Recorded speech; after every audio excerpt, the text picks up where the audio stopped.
Do we have that clicker there? Thank you, sir. Thanks for having us. My name's Brad Robertson. This is my colleague and friend, Toby Fitch. Now for something completely different. We're here to share with you our point of view that clients don't really care about improv.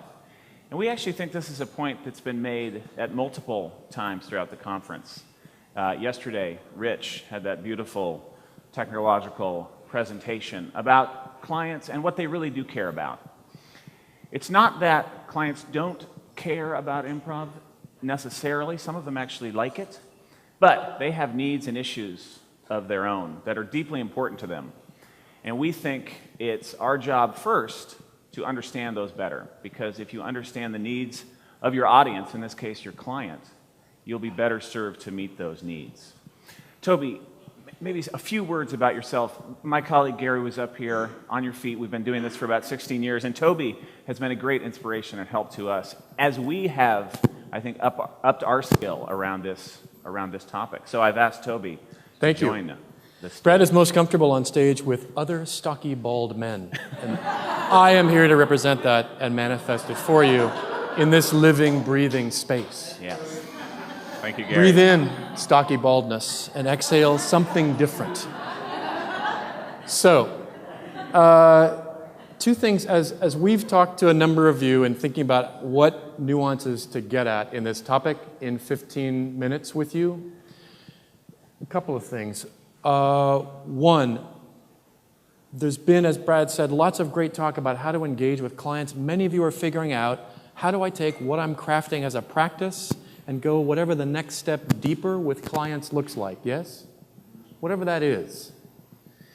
And we want to help you with that, both how to frame it and then to think about some tools we use to actually further that conversation.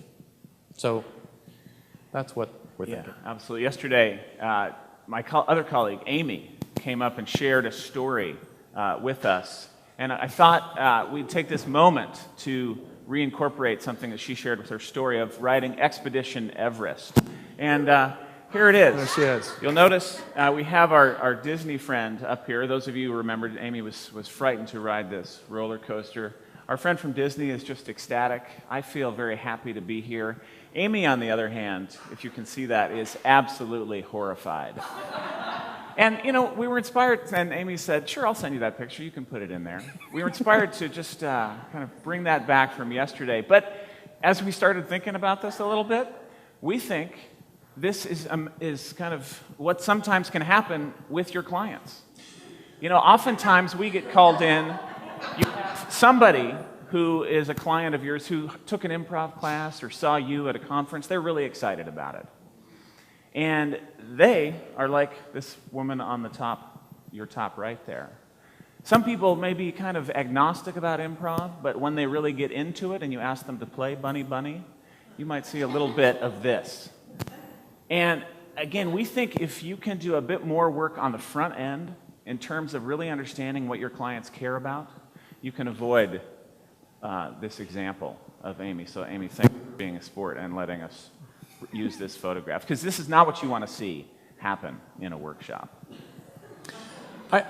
I've come to call this the Mask of the Red Death.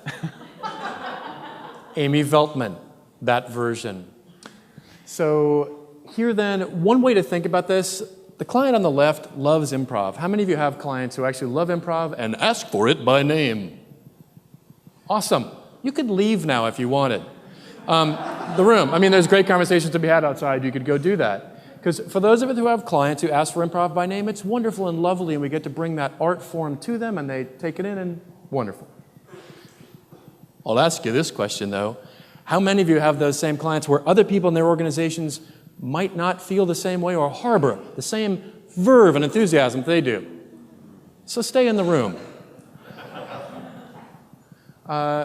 Part of our job, we think, when we're talking to clients, is not just the person in front of us, but really figuring out how to help these clients, because many of them don't know how to be good clients, right? Help them be better clients. Building better clients could be the subtitle of the next 12 minutes. We want to help these clients be better with the people that aren't in the room. And if we don't talk about their organizational and business issues and help them think about how to frame improv, they're not effectively positioning it back at home. We were with a big tech company a few years ago, and this woman had seen us in action, and she was really pumped about story. And I was on a conference call with her and her boss, and she was saying, "You got this story thing is amazing. You're not going to believe it." And the boss said, "You know, I know you like story, but we've got real challenges, so let's focus on those." And we think you can do both. You can use story to focus on challenges if you're clear about what you're solving for. Good. We asked some of you what you hear when you first get involved in a client engagement. You know, what you sometimes say or what they come and say to you. And here are a few things you said. You know, some of you say, "I know I've got this great improv and it's going to really help them." That's something you might say internally. Or you might actually say that to them. "We've got some improv and I know it's going to help." We've already talked about the idea that one client might come and others might be skeptical. Let me just quickly poll the audience, Brad. I'm just curious about this. How many of you would say, "Yeah, I've heard people say the first one"?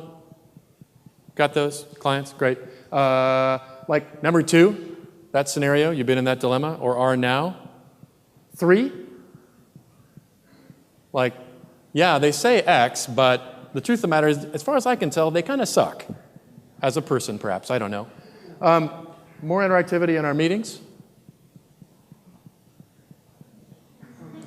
You guys have some things you do that are kind of interesting. Could you come do them for us? Great. So that kind of formed some of the context for what we wanted to share with you in this brief session. Here's our goal. We want to give you 3 brief tools to help you think about being more successful in transformation. Because the more you know about your clients and the clearer you can be about that, the more you're going to be set up for success. Here are the 3 tools. Find out what they really need. Oftentimes, people will come and say, "We just need more morale." Now, you don't want to stop there. You don't want to say, "Okay, great, let me go work on that." You want to find out what they really need. You want to, and Toby will talk more about this, you want to name and frame the issues. And then lastly, you want to, what we call, see them first. And we think this is an idea. It's both a tactic and a philosophy. Yeah. It's about your audience, not about you, from our point of view. So this first concept, find out what they really need. Here's what we'll invite you to do. Go ahead, Toby. Yeah, so if each of you right now, you got the general ballpark we're operating in, correct? Which is, how do we think about framing things with clients and setting expectations and positioning the work we do? So our invitation to you right now, please take us up on it, is picture a real client you either have right now where you're kind of trying to get stuff positioned, or someone you want to get in with further. Got it? Take an actual moment of real time right now and write down the name of the client on a page or device in front of you. And by moment, we mean 30 seconds.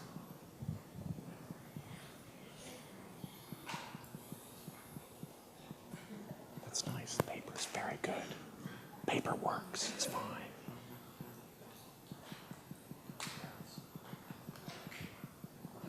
I wrote mine down in here.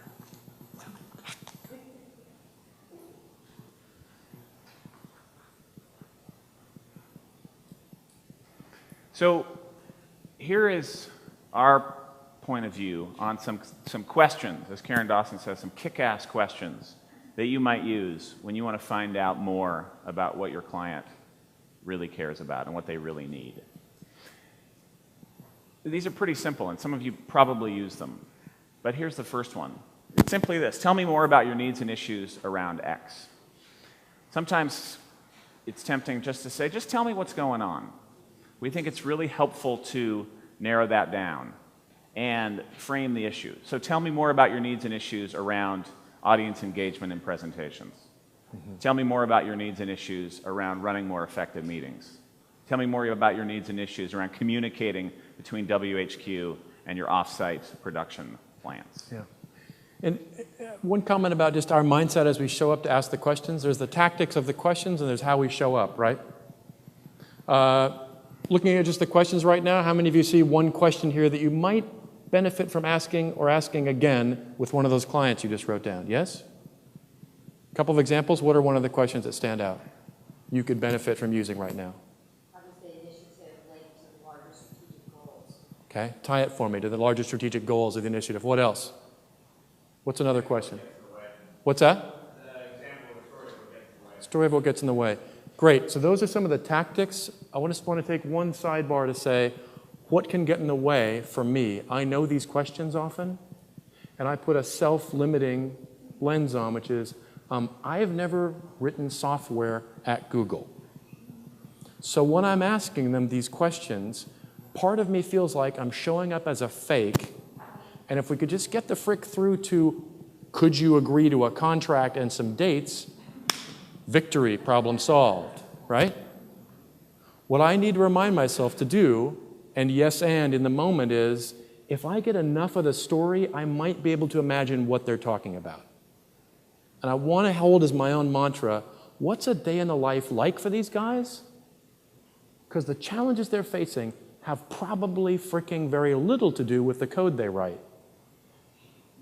But I also want to ask about that, meeting the monster, as Gary might say. I want to lean into the stuff I don't know about to figure out what else is going on. Because we're all going to figure, every time we ask these questions, every one of the problems we get invited to play with is a multi-source problem, yes? Multi-contributing factors. And part of my job before I do any improv or anything is to help them see that. And that's the next thing we're going to. Yeah. One phrase that I learned from my old boss at Portland State is just this simple phrase of say more about that. That seems to really resonate and seems to be a really nice invitation for people to talk further. Simply say more about that.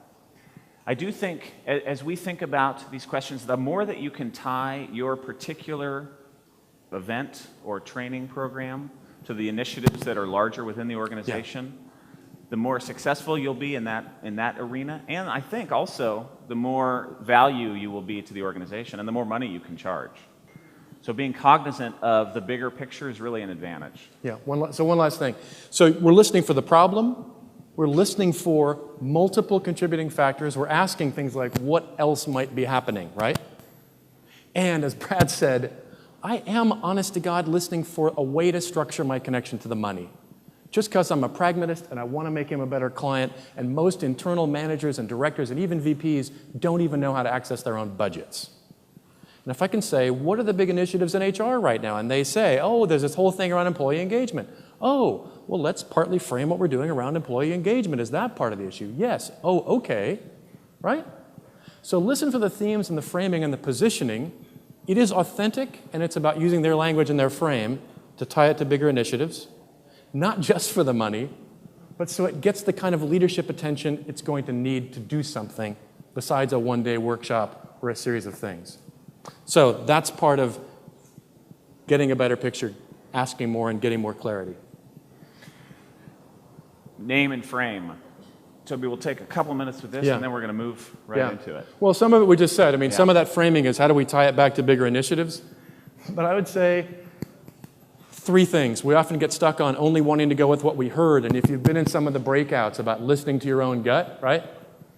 I like to be able to say to people, here's some stuff I've heard, here's some things I've seen, and you know, if I compare this to what we've seen elsewhere, here's what we hear, right? If there's one of those three things you could be bringing more to the party, which one is it for yourself?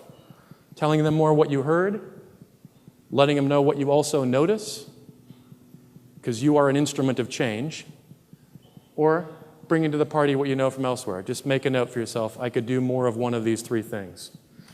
So, lastly, is this notion of see them first. And we wanted to share briefly some examples of how we execute this. Here's one example from a recent engagement with a technology firm in a room very similar to this. We will say, we had a chance to speak with many of you before we came here, and in the design process, here's what you told us around your needs and issues around influencing. And then they shared some of these acronyms, which we understood about 90% of, and we read this to them. Now, in a large session or in a session where we've got some time, we'll often ask the audience, what did we miss? What else? Another example from Toby. Yeah, just the same thing, being asked for training and asked for training and asked for training and saying, that's great, training will never be the whole solution. What do the managers need to do differently? What piece could training do? And even though you're not asking me to help it, I want to advise you to look at your hiring process, your promotion process, and how you review people. Now, could we do some fun exercises and use something people call improvisation? Sure. let's do those exercises focused on those behaviors and those skills. And oh yeah, we might bring something that we'll call applied improv. We'll never lead with that. It's what we happen to be using as a means to an end. We'll also use this in proposals. What we heard from you is, and list that. It's a mantra for us, the audience before us. Here's what you told us. Here's what you told us. What else? What did we miss? Okay, now that we understand the problem, here's how we think we might be able to help. And improv is one of those tools. We hope this has been helpful for you. We hope you got something out of it. Feel free to ask questions afterwards. And I think we are out of time. We'll turn it back over to Rebecca. So thank you very much. Thank you very much. There she is, ladies and gentlemen.